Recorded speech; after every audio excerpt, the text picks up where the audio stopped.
Let's go over the concepts of absolute advantage, comparative advantage, and trade. Let's assume that there are just two countries in the world, country A and country B, and that only two goods are produced, desks and computers. This graph shows the production possibilities frontiers for country A and country B. We know that the opportunity costs are constant because these production possibilities are represented by straight lines. Let's begin with absolute advantage. A basic definition of absolute advantage is who can produce more. More formally, when an economy or individual can produce more of a good per unit of labor than another country or individual, that country or person is said to have an absolute advantage. Let's look at our example here. If country A produced only desks, it could produce 600 desks. If country B produced only desks, it could produce 300 desks. Because country A can produce more desks than country B, country A has the absolute advantage in desk production. If country A produced only computers, it could produce 300 computers. If country B produced only computers, it could also produce 300 computers. Since both country A and country B could produce the same quantity of computers, 300, neither country has an absolute advantage in computer production. Now, let's take a look at comparative advantage. The chart here shows the information we determined from the graph of the production possibilities frontiers for both countries. Using all of its resources, country A can produce either 600 desks or 300 computers. Using all of its resources, country B can produce either 300 desks or 300 computers. Whichever country has the lower opportunity cost of producing a good has the comparative advantage in the production of that good. We'll need to find the opportunity cost of one desk and the opportunity cost of one computer for each country. Recall that with two goods, the opportunity cost of a good is the number of units of the other good that must be given up in order to produce one more unit of the good. When two goods can be produced, call them good 1 and good 2. An opportunity cost is constant. The opportunity cost of good 1 is equal to the number of units of good 2 that can be produced when all resources are devoted to good 2 divided by the number of units of good 1 that can be produced when all resources are devoted to good 1. Let's start with the opportunity cost of one desk in country A. To find the opportunity cost of one desk in country A, we divide the number of computers that country A could produce if it only produced computers, 300, by the number of desks country A could produce if it only produced desks, 600. Simplifying, we get that the opportunity cost of one desk for country A is 1/2 computer.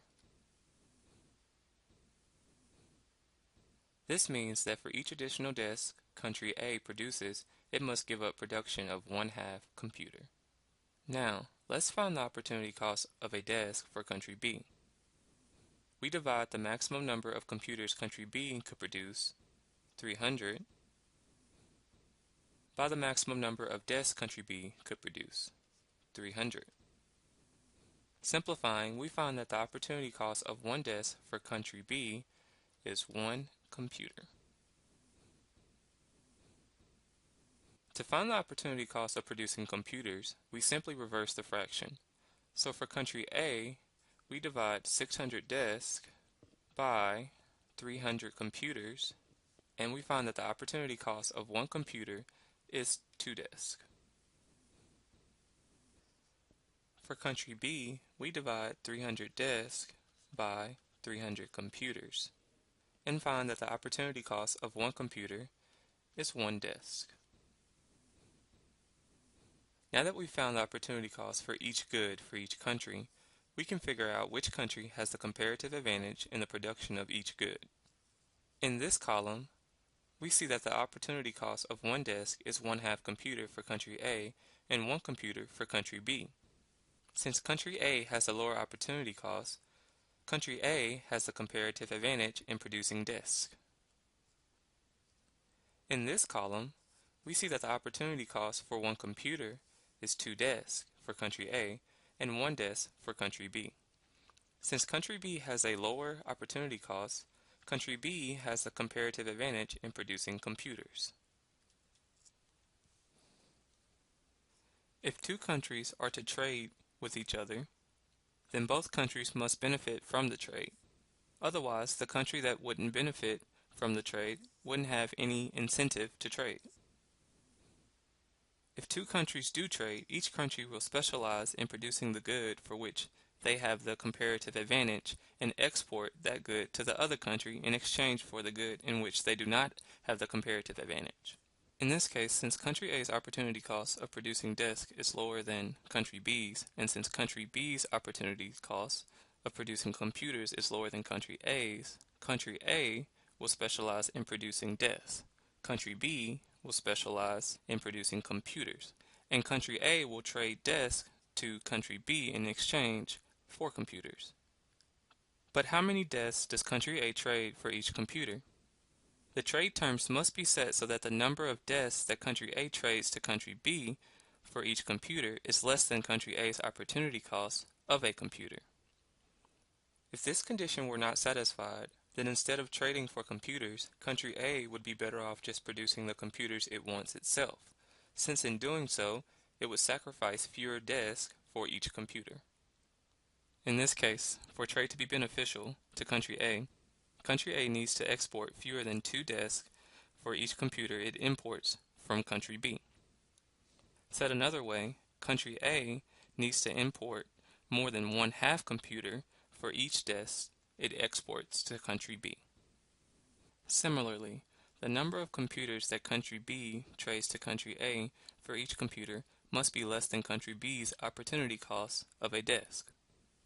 Otherwise, country B would be better off just producing the desk it wants itself, since it would sacrifice fewer computers for each desk.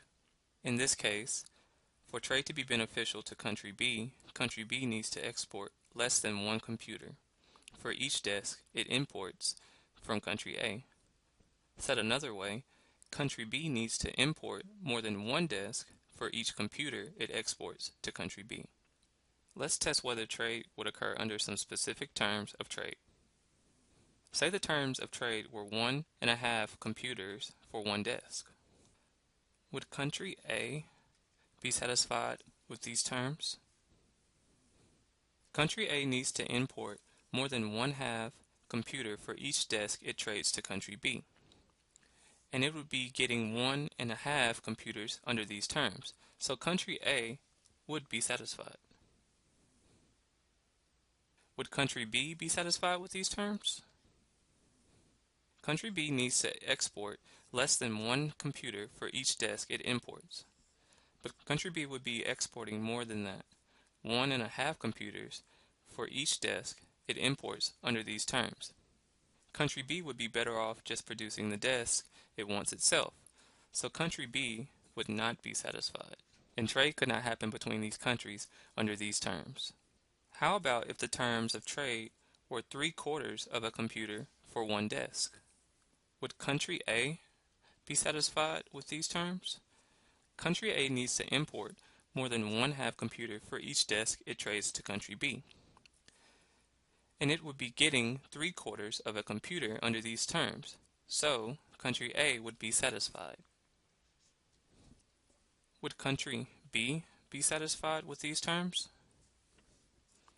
Country B needs to export less than 1 computer for each desk it imports, and it would be exporting 3/4 of a computer under these terms, so country B would be satisfied.